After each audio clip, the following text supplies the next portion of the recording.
Eder, Mech, Pallister. Sono qua. Buongiorno Claudio. Ciao Bondi. Buongiorno, che dici? E che dico? Abbiamo visto le esternazioni ieri sera, c'è qualcosa da dire, volevo anche. Infatti volevo proprio fare chiarezza su alcuni punti. In particolar modo vorrei che tu una volta per tutte rispondessi ai vari appelli che ti ha rivolto Sebastiano, l'ultimo proprio ieri sera a chi l'ha visto, riguardo quella famosa telefonata che tu hai ricevuto da Liliana la mattina del 13 alle 8:44 e che è durata 16 minuti. Il marito ha il sospetto che sia stata una chiamata che ha veramente scosso Lilli, descrivendola che se la immaginava che faceva avanti e indietro dentro la casa per 50 metri, perché era in forte agitazione a seguito di un forte scontro che lei avrebbe avuto con te durante questi 16 minuti. Che cosa mi rispondi? Ma è banale la risposta, perché intanto per prima cosa e per prima, visto che lei ha chiamato, appena io ho iniziato a stalkerizzarla, se non era scema chiudeva il contatto ed è finito. Però anziché stalkerizzarla, visto che non ci sentivamo da un paio di giorni, tra di noi, era dopo alcuni giorni di silenzio, avevamo delle cose da dirci, è inutile che le raccontiamo a tutti, al di là del stalkerizzare. Però per quanto stalkerizzata, lei risponde a Sebastiano, ecco, per una delle ultime volte purtroppo per lei, mandandomi quel famoso, altrettanto come la telefonata, così il messaggio che non nomina lui, e dalla sauna dove erano in relax, e lei mi ha scritto il messaggio che ormai è pubblico da anni, si può dire, in relax, pensando a domani, amore mio. Uno è tanto stalkerizzato che ti manda un messaggio di questo tenore. Quindi quel messaggio ti è arrivato, mi sembra, 4 ore dopo, no? Dopo la famosa chiamata.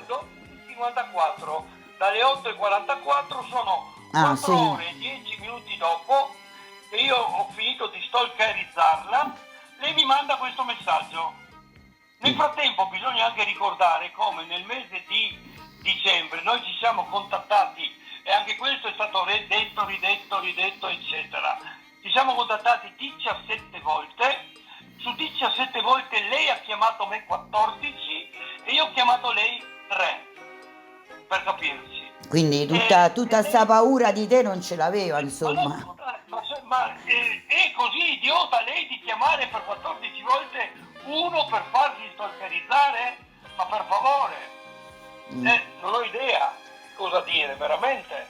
Cioè, questa qua è una cosa, è una bufalona tremenda. E siccome Sebastiano non sa cosa dire, non ha argomenti seri da proporre e continua a raffilarsi per gli specchi, e si vede, questo qua è evidente, evidentissimo, e continua a dare la zappa sui piedi, perché lo ha fatto per più di 2 anni lui. A son di raccontare palle, lui ha raccontato una montagna di fandonie, di cose non vere, e ci ha dato un sacco di colpi con la zappa sui piedi. Questo è. Un'altra cosa che vorrebbe sapere Sebastiano è che tu avresti detto che il tuo pulmino era un centro di smistamento, e quindi vorrebbe sapere che cosa smistavate tu e Liliana nel pulmino. Sì, la sua idiozia stavamo smistando. Il pulmino non era più da tempo mio. Io avevo le chiavi, mi ero tenuto le chiavi, lo usavamo quando poteva servire, rarissimamente ormai, eccolo, e il pulmino serviva soprattutto da punto di appoggio e spogliatoio e raccolta, diciamolo pure, vestiario dei nostri ragazzi che saltuariamente lo usavano come deposito e anche spogliatoio, se vogliamo, per i loro allenamenti. Era messo in una posizione strategica al quadrivio di Officina, è rimasto lì per mesi. Ecco, c'è anche una foto che lo dimostra, tra l'altro proprio fatta apposta da me quando chiedevano del pulmino, delucidazioni. Il pulmino era lì fermo, le chiavi le avevamo in diversi, gli allenatori che ne abbiamo diversi della società che portavano ragazzini di tutte le età a gruppetti, a 4, a 6, non muvio, venivano lì ognuno per conto proprio col motorino, col tramo eccetera, e lo usavano loro. Ecco, questo era lo smistamento del pulmino, ma ti rendi conto? Vabbè, perché c'è chi insinua che tu e Liliana avete questi giri loschi, dei soldi. Ma di che? Di che cosa avevamo giri loschi? Cioè, losco e chi lo dice? Ma è un losco figuro chi lo insinua, perché quali giri potevamo avere io e Liliana? Se non quello di cominciare a convivere fra pochi giorni. Noi avremmo iniziato a convivere il 19-20 di dicembre. Questo era il disegno ed era maturato non tantissimo tempo prima, forse 2 mesi. In 2 mesi è stata presa questa decisione da lei, soprattutto da lei. Ed è chiaro, io l'ho dichiarato da subito, queste sono mie dichiarazioni del 15 dicembre, la mattina, 9 o 10 ore dopo di Sebastiano, in questura mi sono presentato volontariamente, ormai è rissa appunto, alle 9 di mattina ero là, ho parlato per più di 3 ore, ho posato lì i miei telefoni che sono stati da qualcuno della polizia, perfino usato probabilmente uno dei due per chiamare il telefono di Liliana alle 11:50, mi sembra, io ero ancora là sicuramente. È stata fatta una chiamata dal mio cellulare secondo, che era quello a nome di mia moglie, al cellulare di Liliana, e qualcuno ha risposto: sono 15, sono 15. Sì, risulta. Sì. Risulta dagli atti. Invece proprio a proposito di questo, no? Lui afferma ieri sera che di queste chiamate, tu ne sai qualcosa di queste chiamate che riceveva Liliana, che c'era qualcuno che sospirava, che ansimava, e che un paio di giorni dopo è andato in questura a fare la segnalazione, quindi avrebbe segnalato il tuo numero, perché era da quel numero che lui supponeva che arrivavano queste telefonate con i sospiri, e dice che è andato in questura a fare una segnalazione. Ti risulta? Risulta che è assolutamente falso anche questo, super falso, perché agli atti non risulta che lui è andato in polizia a fare questa dichiarazione, per cui ulteriore zappa sui piedi, povero per Sebastiano, racconta delle fandonie anche in diretta televisiva. Non risulta da nessun atto che lui si sia presentato in questura a fare questa dichiarazione, per cui se l'è inventata a posteriori e si è dato un'altra zappa sui piedi. Ecco. E poi cosa mi volevi dire della serata del 30 che ha detto? Ecco, quella del 30 è anche molto, risulta anche sempre dagli atti. Ecco, risulta dagli atti che Sebastiano in quella stessa sera del 30 dicembre ha fatto una telefonata ad un parente che abita nei pressi del luogo dove suo figlio sarebbe uscito di strada con la macchina. Circa 2 anni fa, quando facemmo delle ricerche sul miele e sulle api, venne fuori che un parente di Sebastiano gestiva proprio un'attività di questo tipo. Adesso viene fuori che Sebastiano quella sera durante il soccorso chiamò proprio questo parente. Ecco, risulta dagli atti che Sebastiano in quella stessa sera del 30 dicembre ha fatto una telefonata ad un parente che abita nei pressi del luogo dove suo figlio sarebbe uscito di strada con la macchina.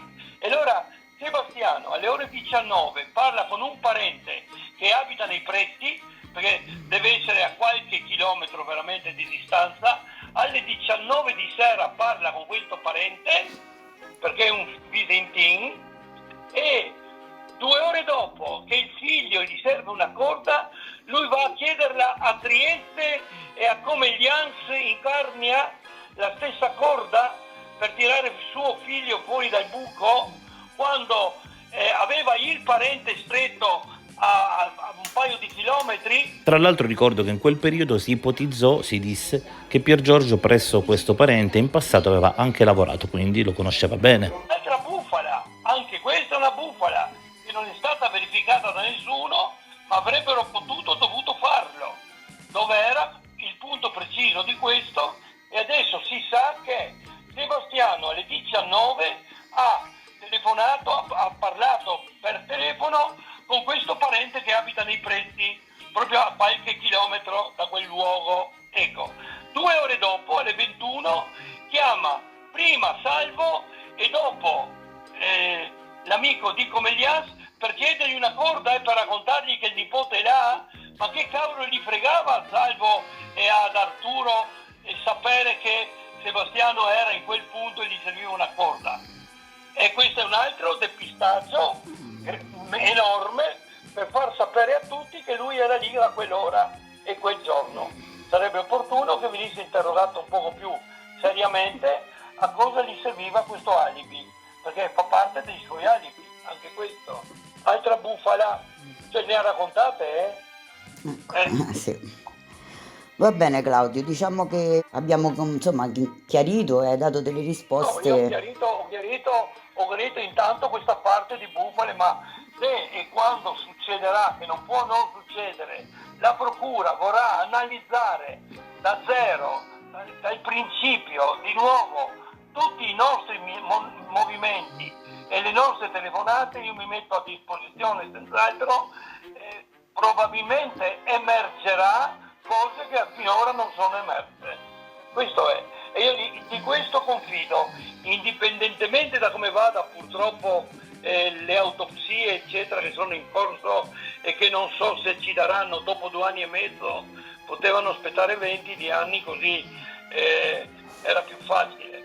Hanno lasciato che il corpo di Liliana purtroppo si deteriorasse e avrebbe potuto parlare, ma per fortuna, come aveva detto già tante volte Sebastiano, le celle telefoniche parleranno, infatti stanno parlando. E come? Va Le bene, celle telefoniche con le posizioni di ognuno a quell'ora.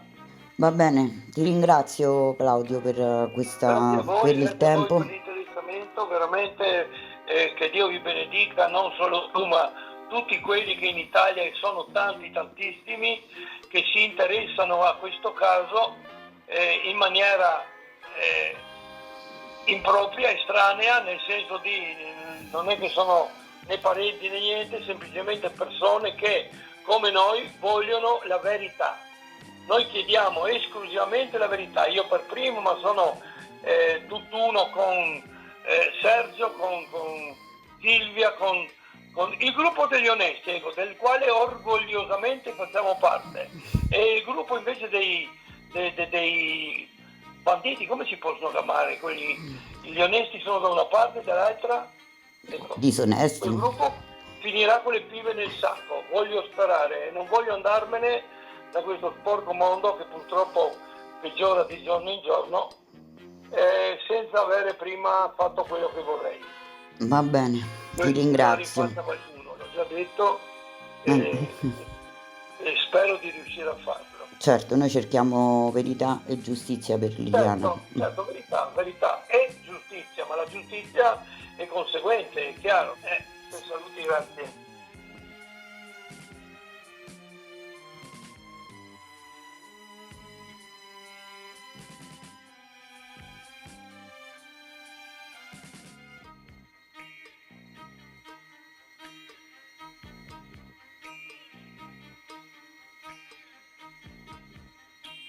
Ehi, non dimenticare di iscriverti a questo canale.